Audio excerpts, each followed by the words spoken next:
महाराष्ट्र म्हणजे फक्त मराठा समाजासाठीच आहे का हो? करोड जनतेचे मुख्यमंत्री आहात, पण ओबीसींच्या मागण्यांना वाटाण्याची अक्षता, SC ST बांधवांचं बजेट इतरत्र खात्यांना वळवणं आणि मराठा समाजाच्या वेगवेगळ्या मागण्यांना रेड कार्पेट तुम्ही घालता.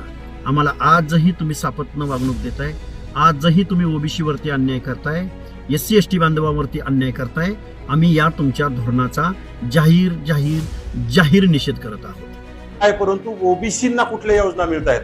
ज्याप्रमाणे मराठा समाजाच्या तरुणांना उद्योगासाठी अण्णासाहेब पाटील विकास महामंडळामार्फत 25-25, 30-30 लाख रुपये बिनव्याजी कर्ज मिळतंय, त्याप्रमाणे ओबीसींच्या तरुणांना काही मिळत नाही. परंतु ओबीसींच्या तरुणांना काही थोडंफार मिळत असेल तर ते मराठा समाजाच्या तरुणांना घ्यायचंय.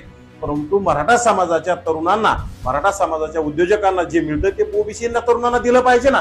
हे बघा, विद्यार्थी आणि शिक्षण घेणाऱ्या लोकांना आम्ही कधी विरोध करत नाही, त्यांना राज्य सरकारने काय योजना द्यायच्या त्या दिल्या पाहिजे.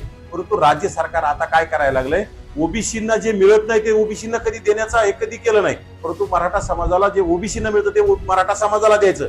परंतु मराठा समाजाला जे काही एक्स्ट्रा मिळतं ते सुद्धा ओबीसींना दिलं पाहिजे. आणि विशेषतः आज राज्यामध्ये मराठा समाजाच्या आत्महत्याग्रस्त कुटुंबियांच्या लोकांना 10-10 लाख रुपये त्यांच्या कुटुंबियांना मदत देण्याची जाहीर राज्य सरकारनं केली. परंतु ओबीसींच्या आत्महत्याग्रस्त कुटुंबियांना तुम्ही कधी देणार? राज्य सरकार दुजाभाव करते, राज्य सरकार ओबीसी आमचा DNA म्हणून फक्त ओबीसींचं मतं घेण्याचं काम करते आणि ओबीसींचा केसानी गळा करण्याचं केसानी गळा कापण्याचं काम करतंय. हे चालणार नाही. ओबीसी समाजाने सुद्धा डोळे उघडले पाहिजे. कारण एकीकडे मराठा समाजाला आरक्षण ओबीसी देऊ नका म्हणून मराठा समाजाच्या आरक्षणाला विरोध, आणि आता सरकारने जाहीर केलेल्या 8 योजनांमध्ये ओबीसी प्रमाणेच त्यांना सवलती मिळणार म्हणून आता त्यालाही अंधारातून विरोध, असे सोशल मीडियावरती या दोघांविरुद्ध राग व्यक्त केला जात आहे.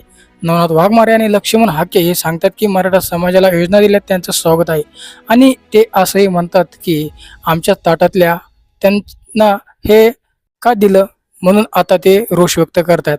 तर हा प्रश्न असतो सरकारचा. सरकार कुणाला योजना द्यायच्यात हे सरकार ठरवत असतं. परंतु आता लक्ष्मण हाके आणि नवनाथ वाघमारे हे पुन्हा मीडियासमोर येऊन हे आपली स्वतःची भूमिका मांडत आहेत. परंतु अशा वेश राग व्यक्त केल्यामुळे पुन्हा 2 समाजामध्ये नक्कीच दुवे निर्माण होईल यात काही शंका नाही. एकीकडे मराठा आरक्षणाला विरोध आणि आता फक्त मराठा समाजाला टार्गेट करून हे दोघं आपलं पोट भरत आहेत, असे सोशल मीडियावरती या दोघांच्या विरोधात लक्ष्मण हाके आणि नवनाथ वाघमारे यांच्या विरोधात होत आहे. तर मंडळी, तुमची यावरती काय प्रतिक्रिया आहे कमेंट सेक्शनमध्ये जरूर कळवा, आणि आपल्या चॅनल सबस्क्राईब केलं नसेल तर सबस्क्राईब नक्की करा.